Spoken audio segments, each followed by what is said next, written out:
Right, that's the deal. Hi guys, welcome to this weekly video. I've just went and pulled up next to Bob to speak to him. Yep. Turn the digger around. Oh man! How many? There was a video. Why don't you want to be on camera? Mate, you're all getting it for an hour. Sorry, I'm doing it now. I've got threads. Heard it all now.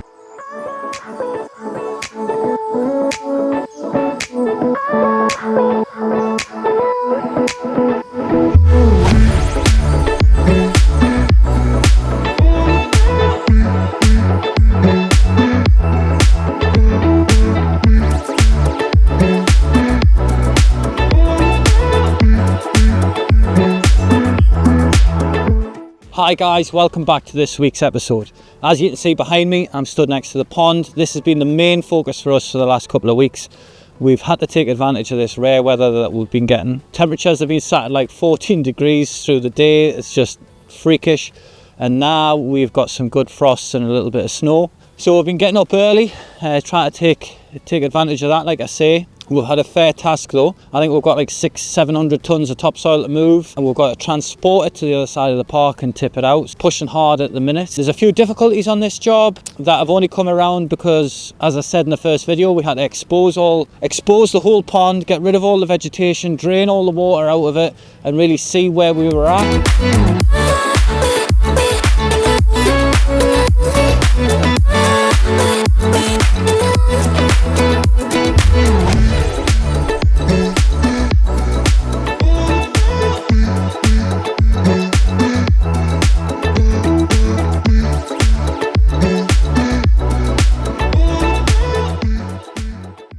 Pond update. Because the slop is just getting too much at the bottom, we've built a lagoon, so like a bund here with soil, and we're casting all of the silt and slop that you see here into this lagoon, and the bit that it'll drain and the water will run back into the pond. But when we move this, there's less water weight and less mess. Now that's my plan. Whether it'll work or not, let's see. We've came across 4 inlet pipes for water to feed the pond. They're all at the wrong level, so we're going to have to go over them. All of the banking is made out of sand. It's just porous, the water's just going to run through that. And the outlet, we're not really happy with that. We're going to redo all of that. And we're making a mess. I've got guys running about with road sweepers. I've got 2 dumpers running a digger. It's one thing that gripes me is making a mess right in the middle of the park. I don't mind if it's out of the way of people, but when we're doing it in the middle of the place, I've got folk on site. I don't really like that. This is where I was last time, walking around in a pair of waders like an idiot. So we don't need that now because we've drained all the water out of the pond. These are some of the inlet pipes that we have exposed. They're obviously at the wrong height. This dark mark on this pipe is where the water was sitting. If I line this pond and I fill it up again, the water's just going to fill up, come above the height of that inlet pipe, and back up all the way underneath some of my caravans.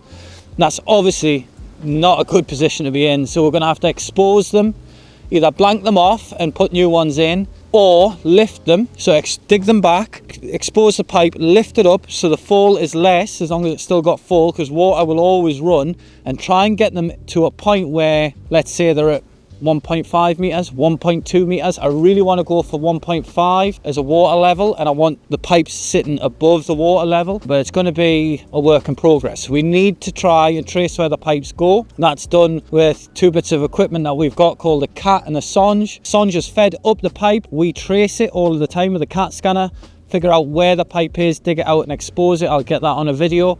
But that's going to be fairly time consuming, and I'm worried about it because I know I'm going to get loads of hassle. So once we've got the pond exposed, we've got everything dug out, removed. The vegetation obviously was the first thing. Once we've got a big task like this, the inlet pipe's done, this is an area that we started to bench off. Now this isn't totally finished, it's not set heights, but it gives you an idea of where we're going to be at. Yeah, took the vegetation off this, exposed it a bit, and we started to bench the pond. We will slope it more on the first tier, and the second tier will also have a slope. But let's say water height up to somewhere like here is the goal. So 1.5, like I keep saying. But draining this off, exposing it, getting rid of the vegetation. We found another pipe at the top, a pipe here, and in my first video I said I wanted more pipes into the pond. and I didn't think there was any, and now we've found them and they're causing me a problem. All of them are underneath caravan pitches as well, which is going to be difficult.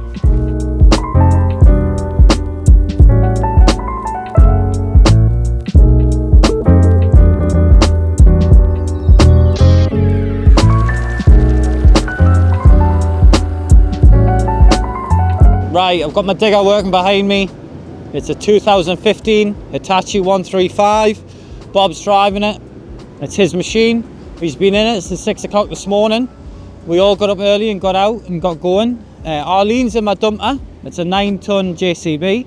And I've hired in another machine. I think that's a 9-ton Wakanoosan dumper as well. Dougie's in that. I've had to put Craig on sweeping the roads full time just because we're making that much mess.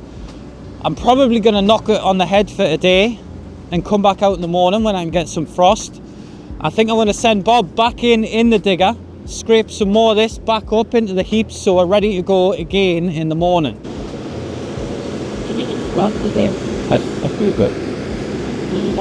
Do us a favour, please. Please. Come on.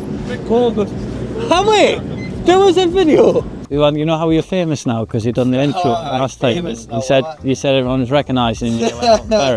Do you want to do this week's intro for us? Not really. Come on, you can do it. No, you do it. It's your channel. But you can do one. It's your channel. You're the young personality of this show. I've heard it all now. Yeah. I've heard it all. So next week, Monday, Tuesday, you're going to do the videography for us. Yeah, can do. Yeah. So how are you going to do the intro? Like, what are you going to say? You'll have to tell us what to say. Just think of it. What are you going to say? I'm Craig. I don't know. No. You'll have to tell us what to say. And then I'll get me and Dougie will do it. That'll do. Me and Dougie will do it. Craig, I have to tell you what to say and do every day. Exactly, yeah. You're the boss. Right. Me and you's on the intro for the YouTube next You're week. going to do the camera. I'm doing the camera. Both of you. You're going to talk how the job's going and what you do. We'll have that. No bother. Fair you. No bother. So if anyone leave in the comments what nicknames the pair of them should have. Ant and Deck. One's got a big forehead. One's got a big forehead. One's little. He's definitely Deck. No, definitely Ant. Tuesday. We are on getting ready for our Christmas market. We're getting the lights up. We're getting the tables in. We need to get some trees, which I'm struggling with. Get the vans off the showground. We're getting the hall ready now. We'll get some tables up, try and get it decorated a bit. What's the bad mood about today, Craig? Putting up Christmas lights. I absolutely hate it. Why? Because every year I get tangled and I absolutely despise doing it. Are you in a bad mood? I'm getting there.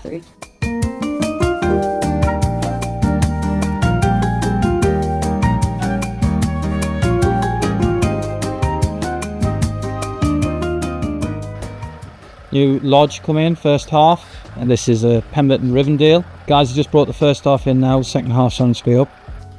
That's the hall ready for the Christmas fair tomorrow.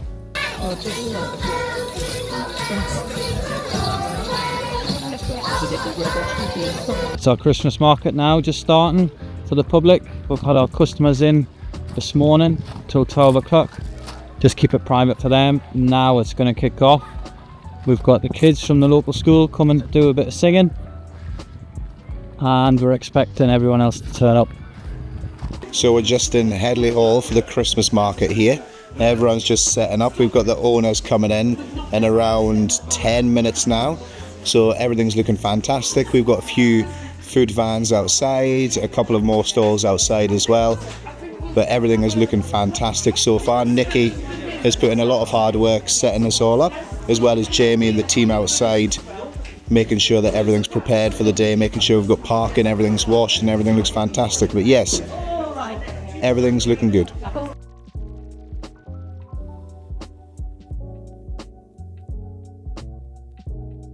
Right, we're joined with Gemma and Jodie. We're in the office. I just wanted to work through how our Christmas market went at the weekend, what feedback we had, what we could improve on. Are we going to do it again? So I just wanted a chance to speak to the girls and have a bit of a debrief and make a bit of a plan. What did we think? I think it went really well. I think it was really well supported by the owners especially. We were lucky with the weather, man. That was unbelievable.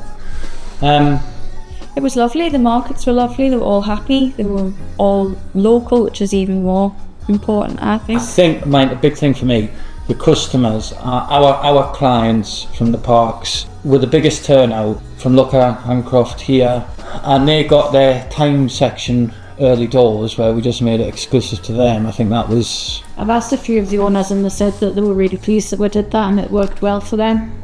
So it wasn't as busy for them. Yeah, they were happy with that. Has there been any other feedback from anybody? Is anyone... It was cold. The carol, all like the carol singing from the school. So we had Lowick Village School, the kids from the school came and done the carol singing.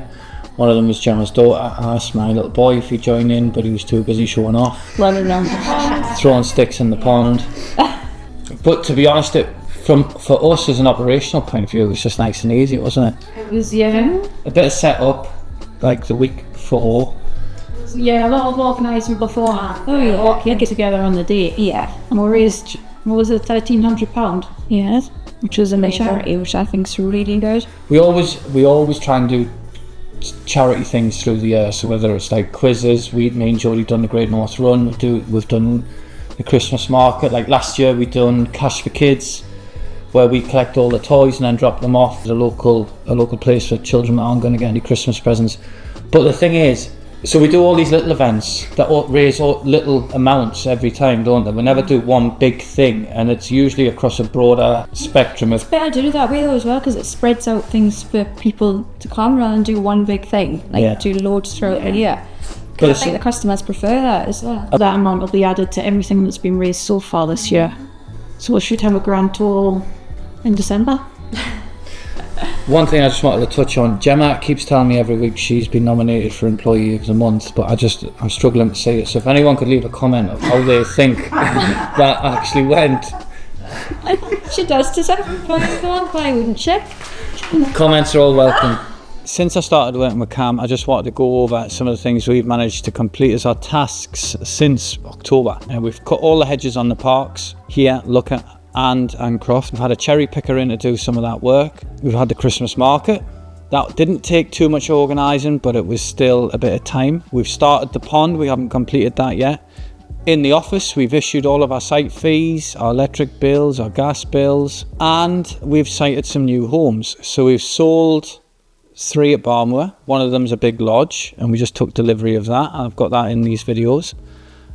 We've got some caravans that we've taken and sited as well, and done some tarmacking. So I'm not disappointed with what we've managed to achieve, especially since last winter was such a disaster. In the mix of all that, Bob and Gemma have actually moved into the house as well. A project that we started in February, and we've managed to, the most important thing is that they're in and they're ready now to settle in for Christmas. One thing I wanted to talk about, I'm asked about it all the time, whether it's comments on our socials or YouTube, is our planning application for Barmoor. We submitted a planning application in June 2022. We are still in the mix of all of that, and it's to do with the fact that at that time, in the summer of 2022, the area from Berwick to Belford was categorised as a nitrogen zone, and that's to do with Lindisfarne and the sand flats to do like around the island, as it's a triple SI.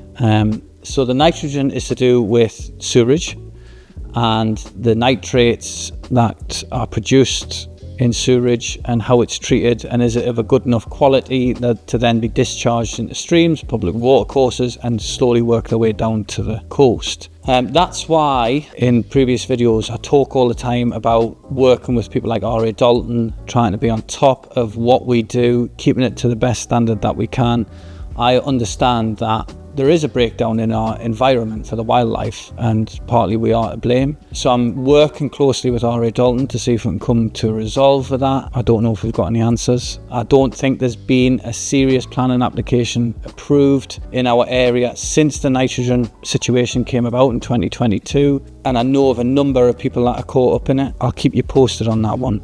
So we were having a conversation before about the range of stock we have here at the moment. So recently, we've just received our first 2025 models. Now, the first one of those we have for sale is the beautiful Willoughby Manor, which I'm sure Cam will help me out with by putting some photos on the screen of that. Now, this is a gorgeous holiday home that offers real luxury at a really affordable price range, and it'll get you everything you could ever need in a holiday home without the really high ticket price on there. You know, it comes with the front opening doors, so you can combine your indoor and your outdoor living space, the freestanding furniture, the full-size integrated fridge freezer. So if you are up here for a couple of weeks, you know, you're not running back and forward to the shops all the time. It is a real home from home. Now, along with that, we have the beautiful Willoughby Gainsborough, and that's on the lakefront down in our newest development, Lakewood. Now, that's already equipped with a full wrap decking, skirting, everything you could ever need in there, and that's a 14-foot wide residential spec holiday home. Now, the residential spec just means that it's a lot warmer than your average holiday home, and that allows you to really make the most out of your site fees by staying here all the way through the year, being really comfortable when you are here.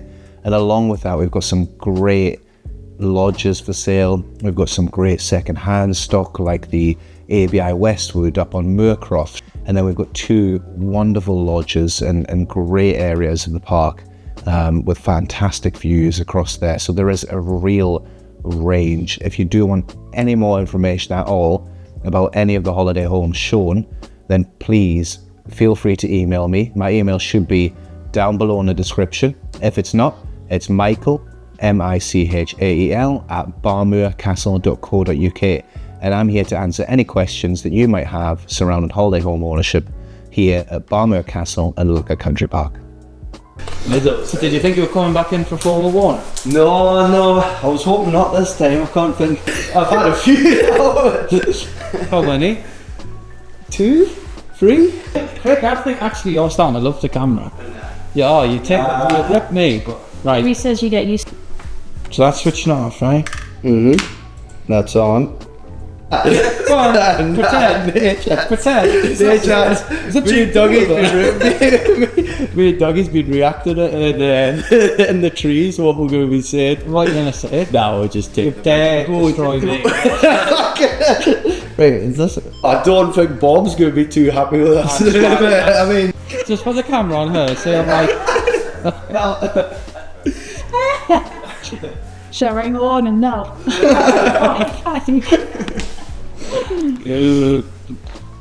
Mate, you're all getting it for an hour. Right, that's the end of this week's video.